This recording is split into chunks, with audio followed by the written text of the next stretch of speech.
إن الحمد لله نحمده ونستعينه ونستغفره ونعوذ بالله من شرور أنفسنا ومن سيئات أعمالنا من يهده الله فلا مضل له ومن يضلل فلا هادي له وأشهد أن لا إله إلا الله وحده لا شريك له وأشهد أن محمدا عبده ورسوله يا أيها الذين آمنوا اتقوا الله حق تقاته ولا تموتن إلا وأنتم مسلمون يا أيها الناس اتقوا ربكم الذي خلقكم من نفس واحدة وخلق منها زوجها وبث منهما رجالا كثيرا ونساء واتقوا الله الذي تساءلون به والأرحام إن الله كان عليكم رقيبا يا أيها الذين آمنوا اتقوا الله وقولوا قولا سديدا يصلح لكم أعمالكم ويغفر لكم ذنوبكم ومن يطع الله ورسوله فقد فاز فوزا عظيما أما بعد فإن خير الحديث كتاب الله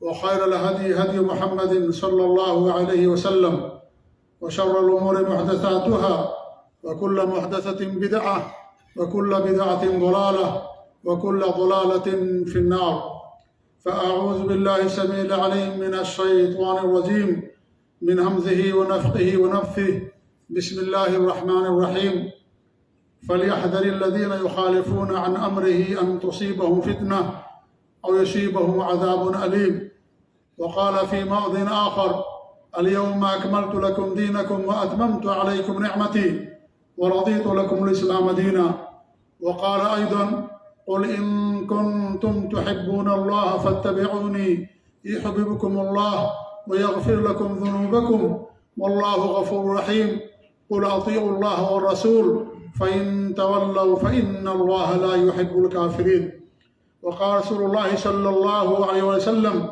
كما روت عائشة رضي الله تعالى عنها قالت قال رسول الله صلى الله عليه وسلم من عمل عملا ليس عليه أمرنا فهو رد وفي رواية أخرى من أحدث في أمرنا هذا ما ليس منه فهو رد معزز و مکرم و محترم سامعین و حاضرین،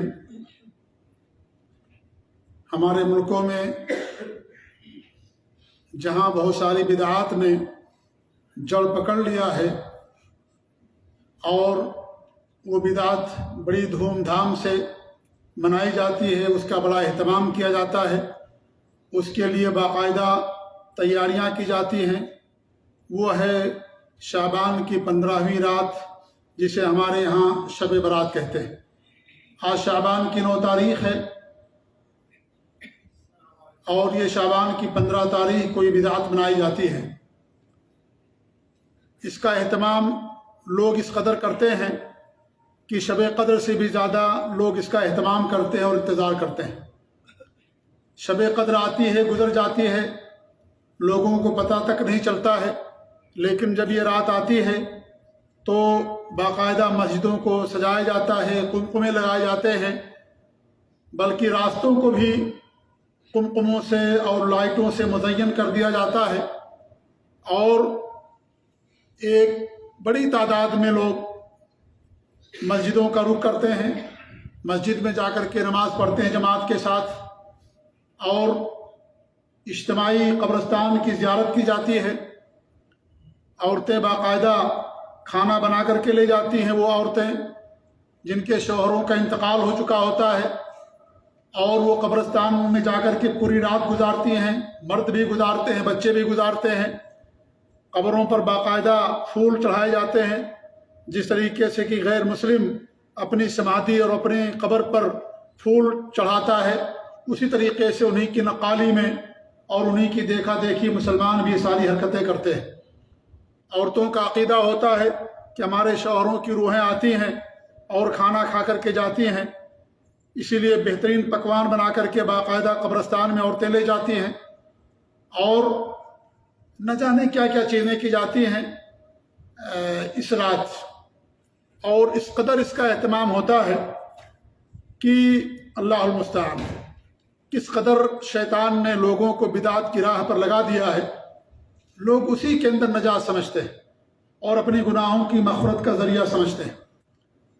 فجر نماز نہیں پڑھیں گے، 5 وقتہ نماز کی پابندی نہیں ہے، لیکن جب یہ رات آئے گی تو اس رات ضرور نمازوں کا اہتمام کریں گے۔ ہمارے معاشرے میں بہت پایا جاتا ہے، اور اتنا اہتمام، اس کے لیے اتنی بھیڑ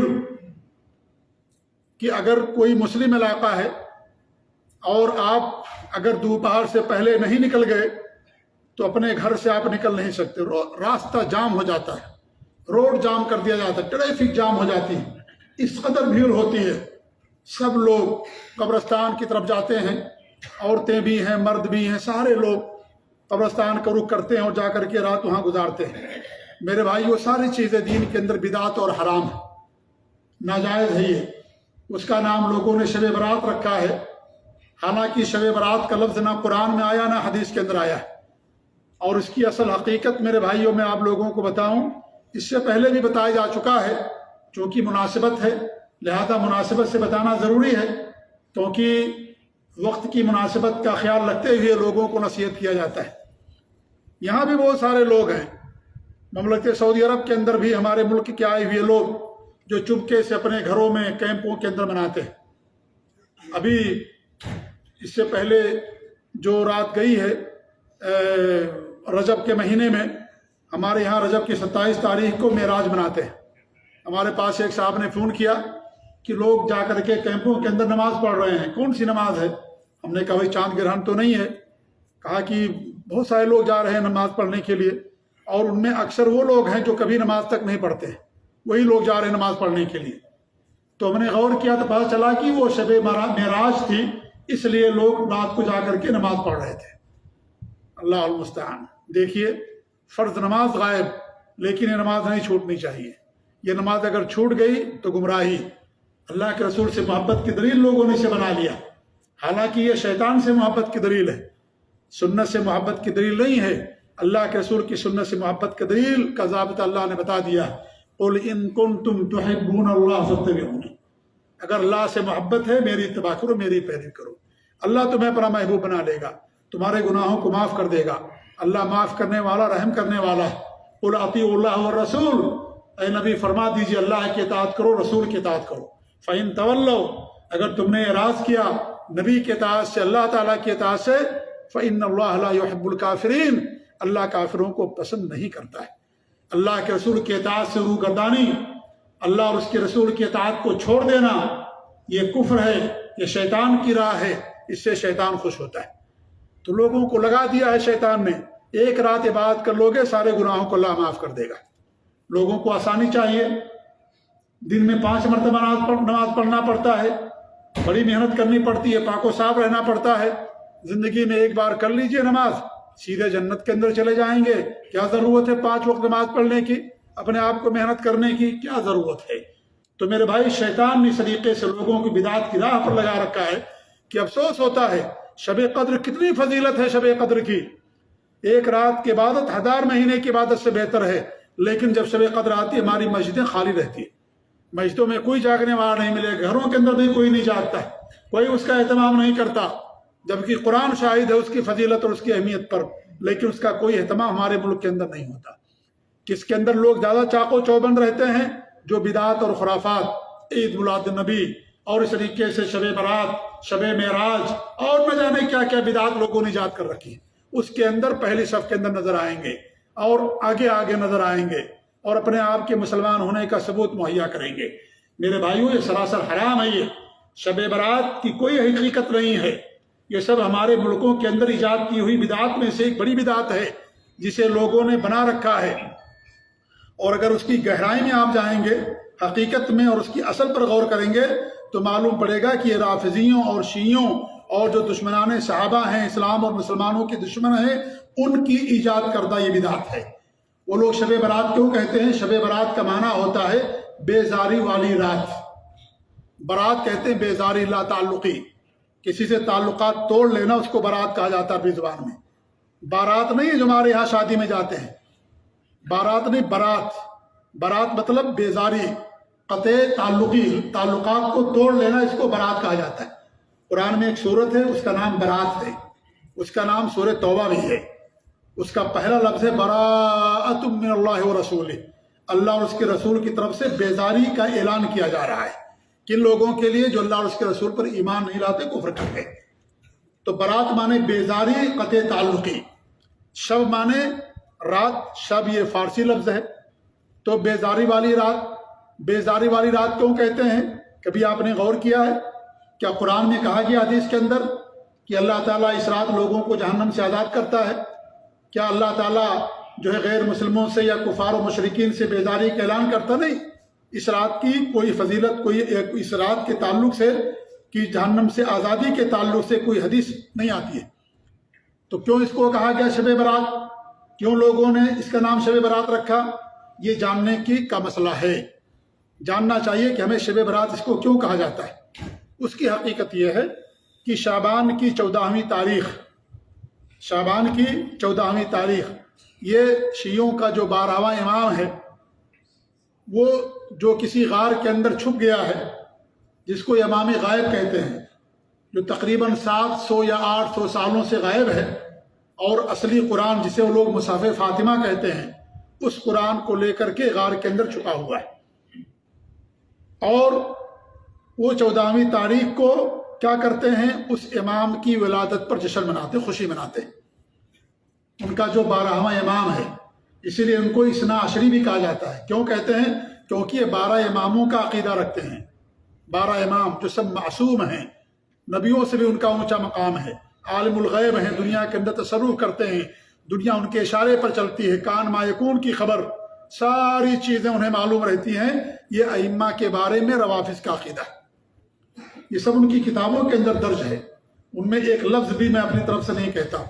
اللہ تعالیٰ قیامت کے دن مجھے پکڑے گا اگر کسی پر بھی الزام لگاؤں میں، چاہے ہمارے دشمن ہی کیوں نہ ہو، چاہے اپنے ہی کیوں نہ ہو۔ اللہ نے ہمیں حکم دیا کہ اگر دشمنی بھی ہو تو عدل سے کام لینا چاہیے۔ دشمنی تمہیں اس بات پر نہ ابھارے کہ ان کے بارے میں تم زیادتی کر جاؤ اور عدل نہ کرو۔ عدل سب کے ساتھ کرنا ضروری، ہر ایک کے ساتھ، دشمن ہے تو بھی، اپنا ہے تو بھی عدل اور انصاف ضروری۔ یہ سارے عقائد ان کی کتابوں کے اندر لکھے ہوئے ہیں۔ الغرض ان کا 14واں امام شعبان کی 14ویں تاریخ کو پیدا ہوا، اس کی ولادت پر جشن مناتے ہیں، اور شعبان کی 15 تاریخ کو شب برات مناتے ہیں۔ کیوں شب برات مناتے ہیں؟ کیونکہ ان کے عقیدے کے مطابق ان کا امام اصلی قرآن مصحف فاطمہ لے کر کے غار کے اندر چھپ گیا ہے، اور یہ غار بھی عراق کے اندر پائی جاتی ہے۔ ہمارے بہت سارے بھائیوں نے بتایا کہ جب وہ وہاں تھے تو باقاعدہ غار جا کر کے دیکھا انہوں نے، جہاں پر وہ چھپا ہوا ان کے عقیدے کے مطابق، اور وہاں پر بھیڑ لگی رہتی ہے، باقاعدہ فتوے اندر سے مہر لگ کر کے آتے ہیں۔ لوگ ہیں، کمیٹی اندر موجود ہے، لوگوں کو دھوکہ دیتے ہیں، جیسے مزاروں پر لوگوں کو دھوکہ دیتے ہیں، ایسے وہاں بھی لوگوں کو دھوکہ دیتے ہیں، مہر لگا کر بھیجتے ہیں کہ فتویٰ آیا ہے امام غائب کی طرف سے۔ ٹھیک ہے، جنہوں نے دیکھا باقاعدہ انہوں نے حلفیہ بیان کیا۔ یہ ہمارے پاکستان کے کچھ بھائی وہاں رہتے تھے، تو انہوں نے مجھ سے اس سے پہلے آپ کے اسی راس الغار کے اندر انہوں نے مجھ سے باتیں بتائیں، آج سے تقریباً کئی سال پہلے کی بات۔ تو انہوں نے کہا کہ ہم نے اپنی آنکھوں سے دیکھا یہ ساری چیزیں۔ تو یہ 14ویں تاریخ ان کے امام غائب کی ولادت کی تاریخ، اور شعبان کی 15ویں تاریخ شب برات۔ شب برات کیوں؟ اس لیے کہ یہ قرآن جو ہمارے پاس موجود ہے اس سے بیزاری کی رات ہے۔ وہ اعلان کرتے ہیں کہ ہم اس قرآن کو نہیں مانتے، اب وقت آ گیا ہے، اصلی قرآن لے کر کے دنیا کے اندر آ جائیے۔ اور اس کے لیے باقاعدہ خط بھی لکھتے ہیں وہ لوگ، اور اپنے امام کو بھیجتے بھی ہیں، سمندر میں ڈال دیں گے، نہر میں ڈال دیں گے، دریا میں ڈال دیں گے۔ اگر ایسے عقیدے کے لوگ آپ کے علاقے میں رہے تو آپ پوچھیے ان سے، بتائیں گے وہ کہ ہاں ہوتا ہمارے یہاں، اور ہو سکتا تقیہ بھی کر لیں، جھوٹ بول جائیں کہ سب ہمارے یہاں نہیں ہوتا، کیونکہ سب سے زیادہ جھوٹی قوم وہی ہے دنیا کے اندر۔ شیخ الاسلام ابن تیمیہ رحمۃ اللہ علیہ فرماتے ہیں کہ رافضہ سے پڑھ کر کے جھوٹی قوم دنیا کے اندر نہیں پیدا ہوئی۔ کافروں سے بھی زیادہ، مشرکین سے بھی زیادہ وہ لوگ جھوٹ بولتے ہیں، تقیہ کر لیں گے، آپ کو صحیح بات نہیں بتائیں گے۔ تو یہ ان کا عقیدہ ہے، اس لیے شب برات کہتے ہیں۔ اب اگر یہ حقیقت بتا دیتے تو جو سیدھے سادے جو سنی مسلمان ہیں، جو سن کر کے مسلمان ہو گئے ہیں، وہ لوگ نہیں ان چیزوں کو نہیں مناتے۔ اس لیے انہوں نے کیا عقیدہ گڑھا، کیا مشہور کر دیا کہ شب برات اس لیے کہتے ہیں کہ اللہ تعالیٰ اس رات لوگوں کو جہنم سے آزاد کرتا ہے، آزادی والی رات ہے، اس لیے شب برات کہا جاتا ہے۔ حالانکہ قرآن و حدیث میں کہیں آزادی والی رات اس کو نہیں کہا گیا، کہیں نہیں کہا گیا۔ آزادی والی رات کیا ہے؟ رمضان کے مہینے میں اللہ تعالیٰ لوگوں کو جہنم سے آزاد کرتا ہے۔ صحیح بخاری کی حدیث کی روزانہ اللہ تعالیٰ لوگوں کو جہنم سے آزاد کرتا ہے۔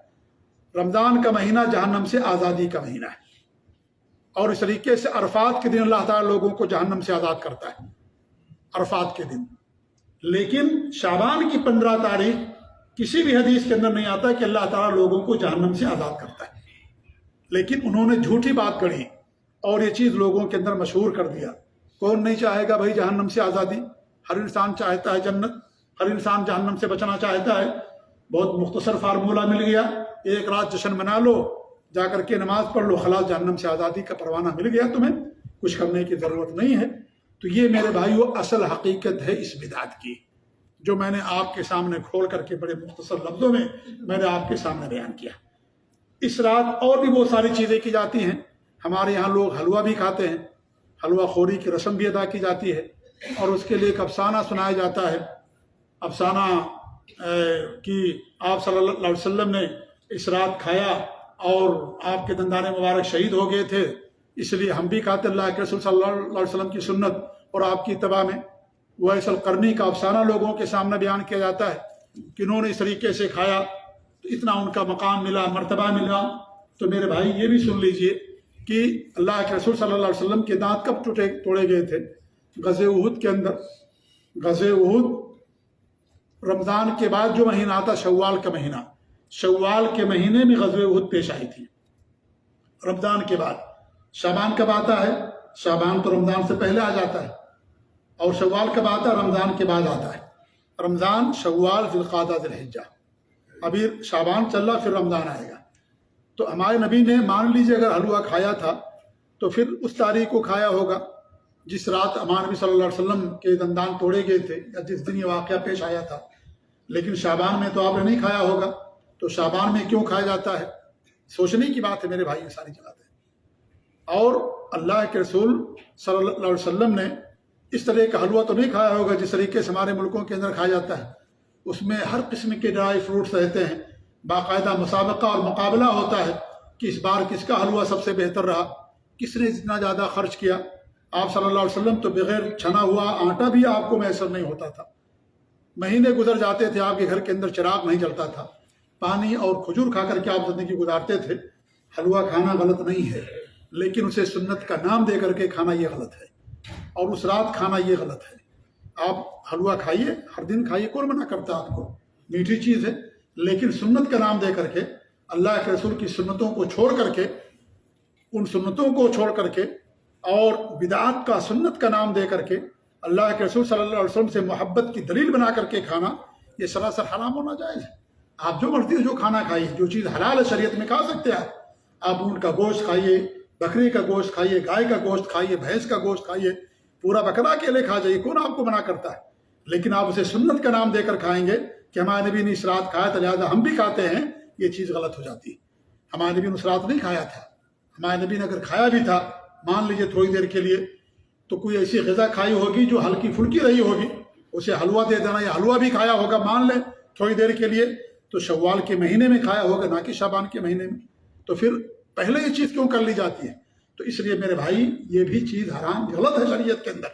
یہ بھی ایک بدعت ہے جو معاشرے کے اندر لوگوں نے کھانے پینے کا بہانہ اور ذریعہ بنا لیا، اپنا پیٹ پالنے کا ذریعہ لوگوں نے بنا لیا. اور ایسے ہی جو عورتیں جا کر کے اجتماعی زیارت کرتی ہیں، قبرستان کی سارے لوگ جاتے ہیں، میرے بھائی یہ بھی صحیح نہیں ہے شریعت کے اندر کہ آپ کسی رات کو اس کے لیے خاص کر دیں. یہ غلط ہے شریعت کے اندر ایسا کرنا.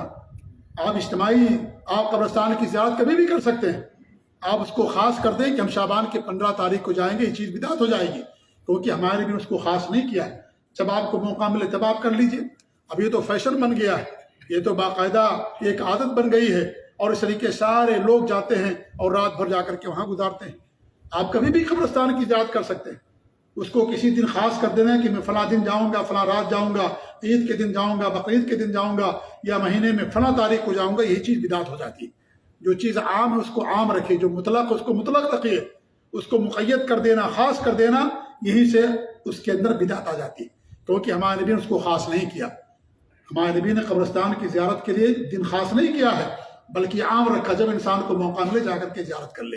اور اب تو زیارت نہیں کی جاتی ہے، لوگ تو باقاعدہ جا کر کے وہاں پر جشن کرتے ہیں اور فیشن بناتی ہیں عورتیں، نئے نئے کپڑے پہن کر کے، اور اس طریقے سے اچھے اچھے کھانے بنا کر کے پکنک بنایا جاتا. باقاعدہ آئیں گی تصویریں آپ دیکھیں گے سوشل میڈیا پر کہ جو ہے رات بھر کس طرح لوگ وہاں جاگتے ہیں اور کس طریقے سے قبروں کو سجایا جاتا ہے پھولوں کے ذریعے سے. تو باقاعدہ پکنک اور تفریح کا ذریعہ لوگوں نے بنا لیا. یہ سنت کی پر عمل کرنے کی پہچان نہیں میرے بھائیوں. اس لیے یہ چیز کرنا حرام ہے شریعت کے اندر, ناجائز ہے. اللہ کے رسول نے فرمایا ہے, ایک مثال دے کر سمجھاؤں میں آپ کو.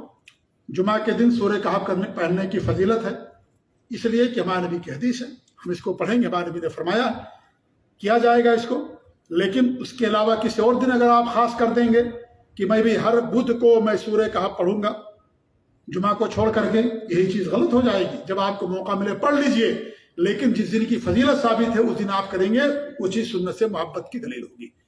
لیکن جب ثابت نہیں, آپ اس کو اپنے لیے ثابت کر کے رکھیں کہ میں اسی دن کروں گا, ہر بدھ کے دن کروں گا یا فلاں دن کروں گا, یہی چیز میرے بھائی جسے ہمارے نبی نے عام رکھا ہے, آپ اسے اگر خاص کر دیں گے یہاں سے اس طرح سے بدعت داخل ہو جاتی ہے. اس لیے چیز حرام ہے شریعت کے اندر ایسا کرنا. عورتوں کا عقیدہ ہوتا ہے کہ روحیں جو ہے ہندوستان کا نام ہے واپس آتی ہیں. کہاں سے ان کی روحیں واپس آتی ہیں؟ وہ کھانا کھا کر کے جاتی ہیں. میرے بھائی جو انسان مر جاتا ہے کسی کی روح دوبارہ دنیا کے اندر واپس نہیں آتی. یہ بھی عقیدہ ہمارا ہونا چاہیے. اللہ نے قرآن میں فرما دیا کہ اگر نیک لوگ ہیں, ان کی سورہ مطففین کے اندر کلا ان کتاب الابرار لفی علیین, جو نیک لوگ ہیں ان کی روحیں علیین اوپر کے اندر رہتی. اور کلا ان کتاب الفجار لفی سجین, جو فاجر ہیں فاسق لوگ ہیں ان کی روحیں کہاں رہتی ہیں؟ ان کی روحیں رہتی ہیں سجین کے اندر. سجین 7ویں زمین کے نیچے, وہاں پر ان کی روحیں قید رہتی ہیں, بند رہتی ہیں. نیک لوگوں کی روحیں اوپر رہتی ہیں, شہداء کی روحیں جنت کے بالا خانوں میں رہتی ہیں. اور جو فاسق و فاجر لوگ ہیں, کافر بدکار لوگ ہیں, منافقین ہیں, ان کی روحیں سجین کے اندر جکڑی اور بند رہتی ہیں. مرنے کے بعد کسی کی روح دوبارہ دنیا کے اندر نہیں آتی ہے. یہ تو ہندوؤں کا عقیدہ, غیر مسلموں کا, جسے آواگمن کہتے ہیں ہندی زبان کے اندر. عربی زبان میں تناسخ ارواح کہا جاتا ہے کہ روحیں نکلتی ہیں اور دوسرا روپ اختیار کر لیتی ہیں, اس کو تناسخ ارواح کہا جاتا ہے. یہ غیر مسلموں کا عقیدہ ہے, یہ مسلمان کا عقیدہ نہیں ہے. اللہ رب العالمین نے جتنا انسان پیدا کرنا تھا, ہر انسان کی روح اللہ رب العالمین نے حضرت آدم علیہ السلام کو پیدا کرنے کے بعد پیدا کر دیا. کسی نئی روح کا جنم نہیں ہوتا ہے. وہی روح جو اللہ نے حضرت آدم کو پیدا کرنے کے بعد روح پیدا کی تھی, وہی روح لے کر کے فرشتہ آتا ہے اور ماں کے پیٹ میں اس روح کو پھونکتا ہے. کوئی نئی روح جنم نہیں لیتی ہے. سب کی روحوں کو اللہ نے پیدا کر کے ان سے عہد لیا ہے.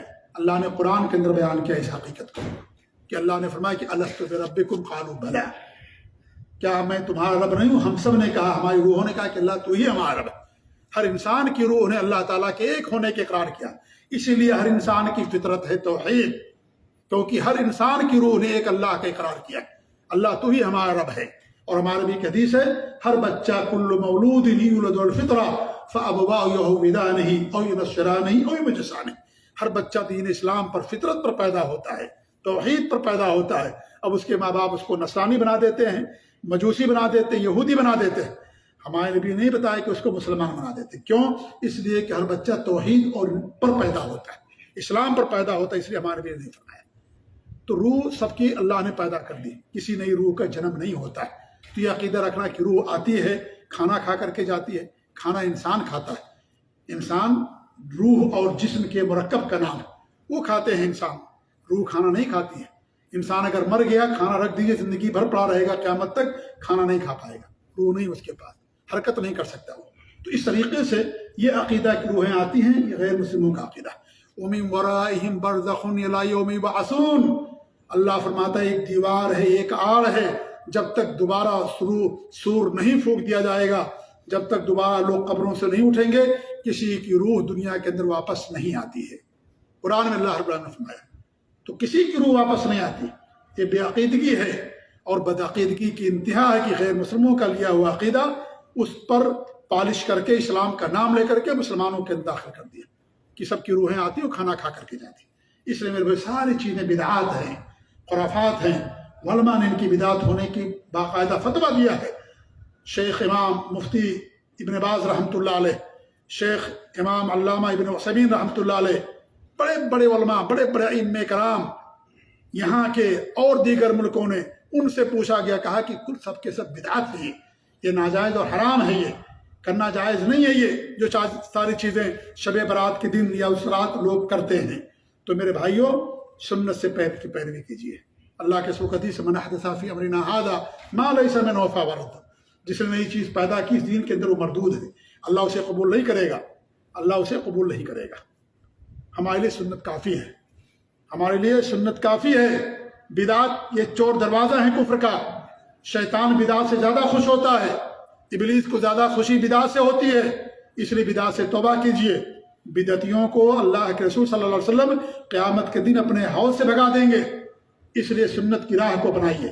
سنت کی راہ کشتی نوح ہے، یہ سفینۃ نوح ہے، یہ جو نوح کی کشتی میں سوار ہو گیا تھا اسے نجات مل گئی تھی پانی سے۔ جو سنت کی کشتی میں سوار ہوگا اسے شرک سے اور جہنم سے نجات مل جائے گی۔ اس لیے سنت یہ سفینہ نجات، سنت کی پابندی کیجیے، سنت پر عمل کیجیے۔ اللہ نے دین کو مکمل کر دیا ہے، دین کے اندر کسی نئی چیز کی گنجائش نہیں ہے۔ الیوم اکملت لکم دینکم واتممت علیکم نعمتی ورضیت لکم الاسلام دینا، دین مکمل ہو گیا۔ اب اس میں ایک قطرے کی گنجائش نہیں ہے، پانی بھرا ہوا ہے، اگر گلاس ایک قطرہ بھی ڈالو گے پانی باہر چلا آئے گا، اس لیے اس کے اندر نئی چیز مت پیدا کیجیے۔ ہمارے لیے دین کافی، وہ دین جو اللہ نے اپنے نبی کو دیا تھا، جس دین پر نبی چل کر کے آپ کے صحابہ چل کر کے جنت کے حقدار بنے، ہم بھی اسی پر چل کر کے جنت کے انشاءاللہ حقدار بنیں گے۔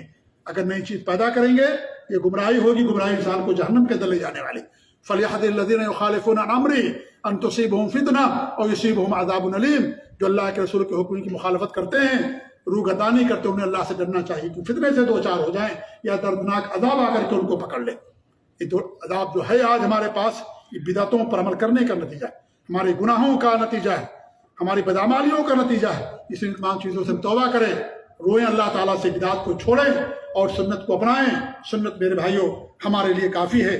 اللہ تعالیٰ سے دعا ہے کہ اللہ رب العالمین ہمیں ہر طرح کی بدعت سے محفوظ رکھے، اللہ ہمیں سنتوں پر عمل کرنے کی توفیق دے، اللہ رب العالمین ہمیں اپنے نبی کی سنت پر قائم رکھے، توحید پر قائم رکھے، ہماری وفات ہماری زبان سے کلمہ توحید جاری ہو، اور وہ بعد اللہ رب العالمین ہمیں ہر قبر کے عذاب سے، جہنم کے عذاب سے محفوظ رکھے، آمین۔